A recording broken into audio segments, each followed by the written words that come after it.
Hello friends, welcome. तो आज हम दर्शन का सेकंड पार्ट पढ़ेंगे, जिसमें नास्तिक दर्शन, और इसमें हम पढ़ेंगे जैन दर्शन। हम दर्शन का फर्स्ट पार्ट पढ़ चुके हैं, जिसमें आस्तिक दर्शन था। उसमें हम सभी 6 दर्शन पढ़ चुके हैं। तो हम देखते हैं जैन दर्शन। जैन दर्शन यह श्रवण परंपरा से निकला है। भारत में धर्म और दर्शन है। जैन धर्म भी है, जैन दर्शन भी है। जैन उन्हें कहते हैं जो जीन के अनुयायी हों। जीन शब्द से बना है। जी यानी होता है जीतना, और जीन अर्थात जीतने वाला। जो अपने मन को, अपनी वाणी को जीत लिया हो, अपने शरीर को जीत लिया हो, उसे जीन कहते हैं। जैन धर्म अर्थात जीन भगवान का धर्म। तो इसमें क्या होता है? शुद्ध शाकाहारी, निर्मल वचन, ये जैन के जो अनुयायी होते हैं उनकी एक पहचान होती है। और जैन धर्म के लोग शुद्ध शाकाहारी भोजन ग्रहण करते हैं। तो देखते हैं जैन दर्शन क्या है। यह एक नास्तिक दर्शन है और वेदों में आस्था नहीं है। वर्ण व्यवस्था, यज्ञ व्यवस्था का विरोध करता है। यह कर्मवाद, आत्मा पुनर्जन्म में विश्वास रखता है। अहिंसा को सर्वाधिक महत्व देता है और सृष्टि अनादि अनंत है। ऋषभदेव इसके संस्थापक हैं, लेकिन इसका वास्तविक संस्थापक महावीर स्वामी को माना जाता है। इसमें देखते हैं हम जैन धर्म में 24 तीर्थंकर थे।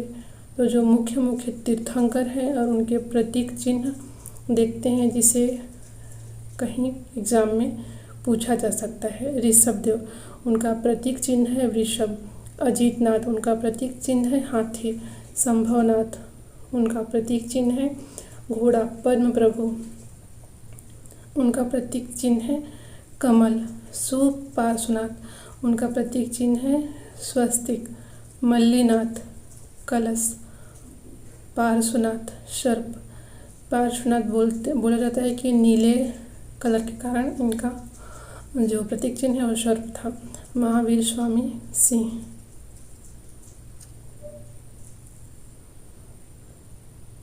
अब देखते हैं आगे त्रिरत्न जैन धर्म में भी है और ये बौद्ध धर्म में है। तो जैन धर्म का त्रिरत्न देखते हैं। सम्यक दर्शन, सम्यक ज्ञान और सम्यक चरित्र। सम्यक दर्शन मतलब सब तत्वों में अंतर्दृष्टि, जीव अजीव, कर्मबंध, संवर, निर्जरा, मोक्ष, ये सब सम्यक दर्शन है। सम्यक ज्ञान में है वास्तविक विवेक, वह है सम्यक ज्ञान। सम्यक चरित्र है दोष रहित और पवित्र आचरण। इसके 2 रूप होते हैं। ये गृहस्थों के लिए श्रमणाचार, ये मुनियों के लिए हैं। दोनों का लक्ष्य होता है अहिंसा का पालन करना। नेक्स्ट है पंच महाव्रत। इसमें है अहिंसा, सत्य, अपरिग्रह, ब्रह्मचर्य और असत्यय। तो देखते हैं हम अहिंसा। किसी भी जीव की हिंसा नहीं करते हैं, उसे अहिंसक कहते हैं। तो अहिंसा में किसी भी जीव की हिंसा नहीं करना है। छोटे से छोटे जीव को भी पीड़ा नहीं देने की प्रतिज्ञा के साथ ही जीवन जीते हैं। सेकंड है सत्य। कभी भी झूठ नहीं बोलते, चाहे कितनी भी कठिनाई उनके जीवन में आ जाए। यह महाव्रत में से एक है। थर्ड है अपरिग्रह। जैन साधु अपने पास पैसा नहीं रखते, वे किसी भी प्रकार की चल या अचल संपत्ति नहीं रखते तथा न ही किसी चीज़ का संग्रह करते हैं। यह अपरिग्रह।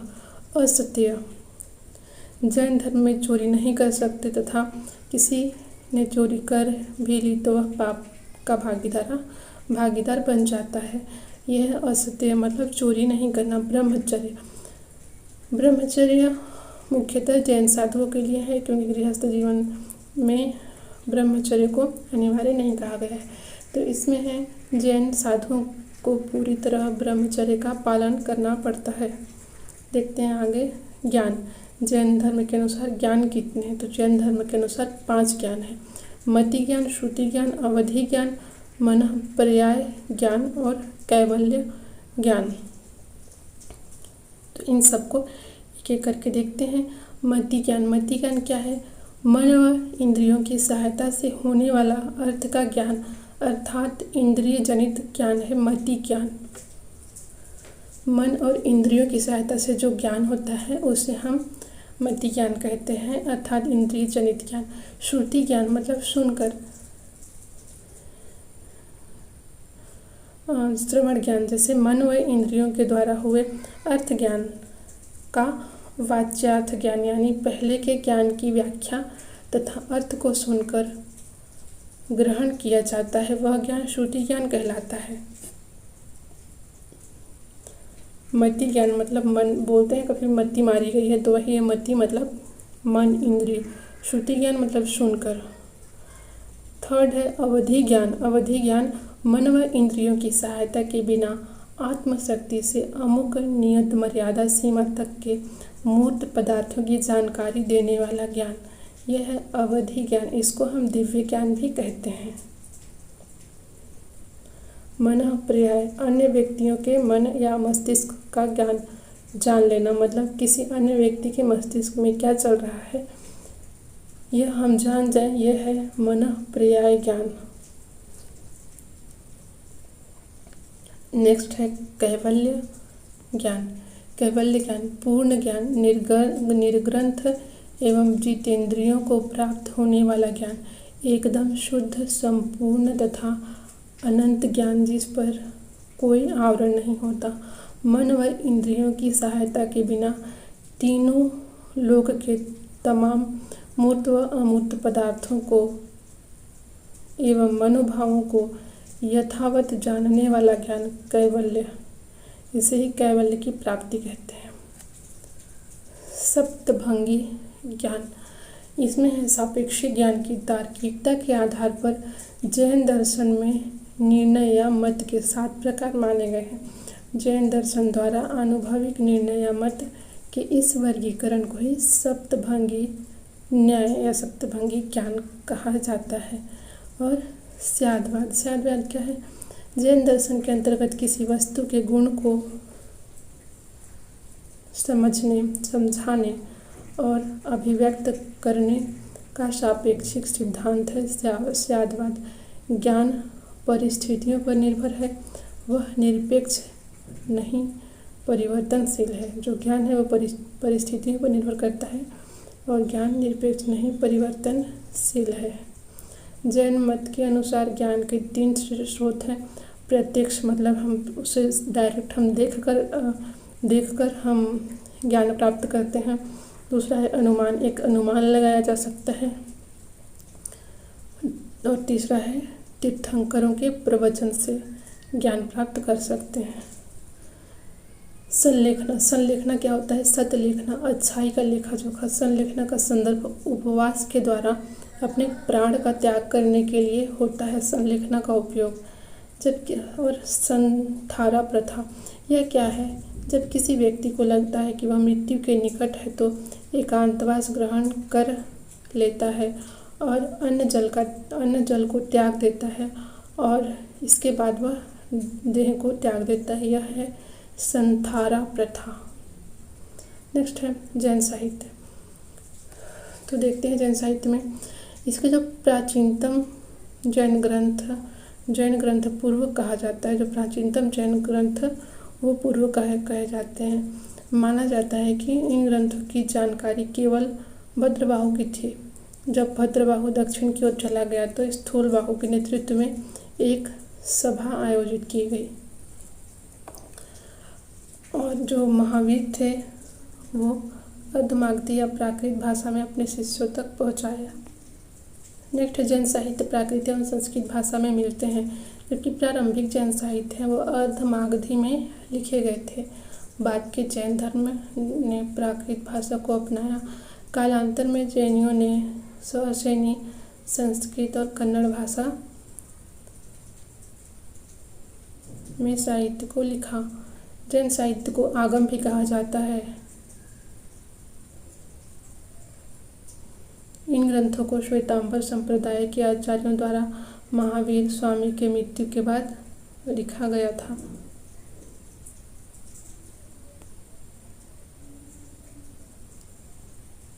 नेक्स्ट है जैन ग्रंथ के आचारांग सूत्र में जैन भिक्षुओं के आचार नियम और विधि निषेधों का विवरण है। और भगवती सूत्र में महावीर के जीवन के बारे में है। न्याय धर्म महासूत्र में महावीर की शिक्षाओं का संग्रह है।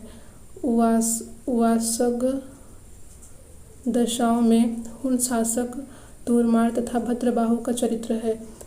भद्रबाहु चरित्र से चंद्रगुप्त मौर्य के राज्य काल की घटनाओं के बारे में प्रकाश पड़ता है। और जो भद्रबाहु का कल्प सूत्र है वो संस्कृत में लिखा गया है। इसमें क्या है, तीर्थंकरों का जीवन चरित्र है। तीर्थंकरों का जीवन चरित्र है कल्प सूत्र में, जो भद्रबाहु ने संस्कृत में लिखा था। भगवती सूत्र में क्या है, महावीर के जीवन पर प्रकाश डालता है तथा इसमें 16 महाजनपदों का उल्लेख मिलता है। नेक्स्ट है जैन संगतियाँ। महावीर स्वामी के समय में जैन धर्म का सबसे अधिक प्रसार हुआ। महावीर के समकालीन शासक जो जैन धर्म के अनुयायी थे वे थे बिंबिसार, चंद्रगुप्त, अजातशत्रु, उदयन, दधिवाहन और चेटक। मौर्य वंश के शासक चंद्रगुप्त मौर्य भी जैन धर्म के अनुयायी थे। संप्रति ने जैन आचार्य सुहास्ति से शिक्षा ली थी। चंद्रगुप्त मौर्य के समय में पाटलिपुत्र में प्रथम जैन संगीति का आयोजन हुआ था।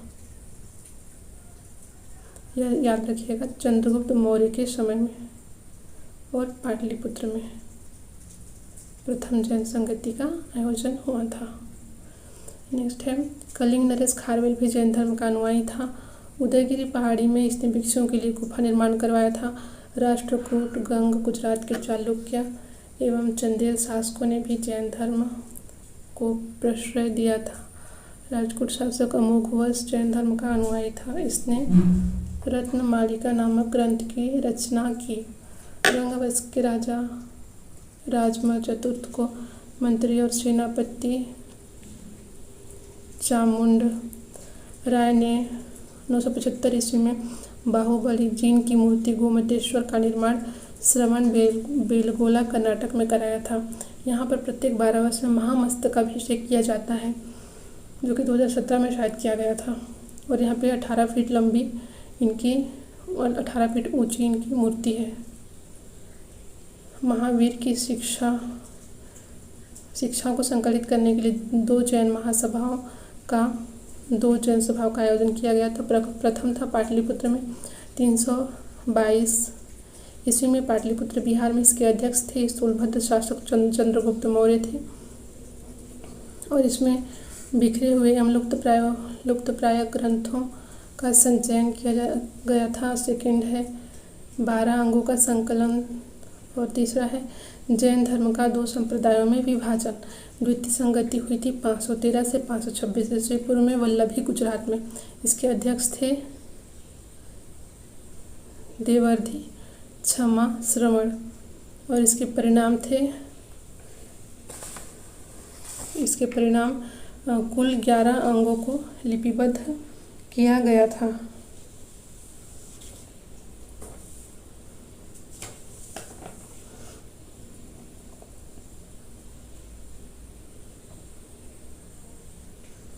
और इसके शासक थे द्वितीय संगति के कुमारगुप्त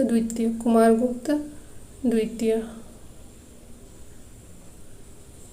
मतभेद और विभाजन देखते हैं। एक्चुअली इसमें श्वेतांबर और दिगंबर दो गुट बन गए। तो मौर्य सम्राट अशोक के अभिलेखों से पता चलता है कि उसके समय में मगध में जैन धर्म का प्रचार था। लगभग इसी समय मठों में बसने वाले जैन मुनियों में यह मतभेद शुरू हुआ कि तीर्थंकरों की मूर्तियाँ कपड़े पहनाकर रखी जाएं या बिना कपड़े के। इस बात पर भी मतभेद था कि जैन मुनि को वस्त्र पहनना चाहिए या नहीं। आगे चलकर यह मतभेद और बढ़ गया। ईसा की पहली सदी में आकर जैन मतावलंबी मुनि 2 दल में बंट गए। एक दल श्वेतांबर और दूसरा दल दिगंबर कहलाया। श्वेतांबर और दिगंबर इन दोनों संप्रदायों में मतभेद दार्शनिक सिद्धांतों से अधिक चरित्र को लेकर है। दिगंबर आचरण पालन करने में अधिक कठोर माने जाते हैं, जबकि श्वेतांबर कुछ उदार हैं। श्वेतांबर संप्रदाय के मुनि श्वेत वस्त्र धारण करते हैं, जबकि दिगंबर मुनि निर्वस्त्र रह के साधना करते हैं।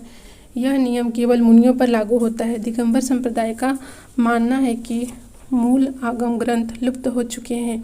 कैवल्य ज्ञान प्राप्त होने पर सिद्ध को भोजन की आवश्यकता नहीं रहती और स्त्री शरीर से कैवल्य ज्ञान संभव नहीं है। किंतु श्वेतांबर संप्रदाय ऐसा नहीं मानते। यह दोनों में मतभेद था। पार्श्वनाथ, अब देखते हैं हम जो मुख्य इनके तीर्थंकर थे। तो पार्श्वनाथ जैनों के 23वें तीर्थंकर थे। इनका जन्म अरिष्टनेमि के 1000 वर्ष बाद इक्ष्वाकु वंश में वाराणसी में हुआ था। इनकी माता का नाम वामा देवी और पिता का नाम अश्वसेन था। इनके शरीर पर वर्ण नीला, जबकि इनका चिन्ह सर्प है। पार्श्वनाथ 30 वर्ष की अवस्था में सांसारिक मोहमाया और गृह का त्याग कर सन्यासी हो गए। ये 84 दिन तक कठोर तप किया और उसके बाद इनको वाराणसी में घात के वृक्ष के नीचे कैवल्य ज्ञान की प्राप्ति हुई। वहाँ पे समेध पर्वत भी है, वहाँ पे इन्हें कैवल्य ज्ञान की प्राप्ति हुई। कैवल्य ज्ञान के पश्चात चातुर्याम, सत्य, अहिंसा, असत्य, अपरिग्रह की शिक्षा दी और इनको निर्वाण कहाँ प्राप्त हुआ? समेध जी शिखर जी पर निर्वाण प्राप्त हुआ, जो झारखंड में है। नेक्स्ट है महावीर स्वामी। तो इनका वास्तविक नाम था वर्धमान और महावीर स्वामी को ही जैन धर्म का वास्तविक संस्थापक माना जाता है। इनका जन्म 599 ईसा पूर्व हुआ। जन्म स्थान कुंडल ग्राम, वैशाली। पत्नी का नाम यशोदा था। इनका वंश है इक्ष्वाकु कश्यप गोत्र, इक्ष्वाकु क्षत्रिय कश्यप गोत्र। और इनके पिता का नाम सिद्धार्थ, राजा सिद्धार्थ, पुत्र प्रियदर्शन, इनकी पुत्री अयोध्या और दामाद जमाती, जो कि प्रथम शिष्य भी थे। इनको गृह त्याग 30 वर्ष की आयु में इन्होंने गृह त्याग किया। इनका अन्य नाम है केवलीन, जिन, निर्ग्रंथ, महावीर। ज्ञान की प्राप्ति हुई 12 वर्ष के तप से। इनकी आयु तब 42 वर्ष की हो गई थी, क्योंकि 30 वर्ष की आयु में इन्होंने गृह त्याग किया था। 42 वर्ष की आयु में त्रिम्भिक ग्राम में ऋजुपालिका नदी और शाल वृक्ष के नीचे इन्होंने ज्ञान की प्राप्ति की। इन्होंने प्रथम उपदेश दिया प्राकृत भाषा में और स्थान राजगृह में। प्रथम शिष्य जमाती इनका दामान था। मोक्ष प्राप्ति हुई इनको 527 ईस्वी पूर्व में। और हाँ, दिगंबर जो संप्रदाय है वह मानता है कि वर्धमान का या महावीर स्वामी का विवाह नहीं हुआ था। तो इस क्लास में इतना ही। Thank you very much. और अगर आप सब्सक्राइब नहीं किए, सब्सक्राइब कर लीजिएगा, बेल आइकन प्रेस कर दीजिएगा। Thank you.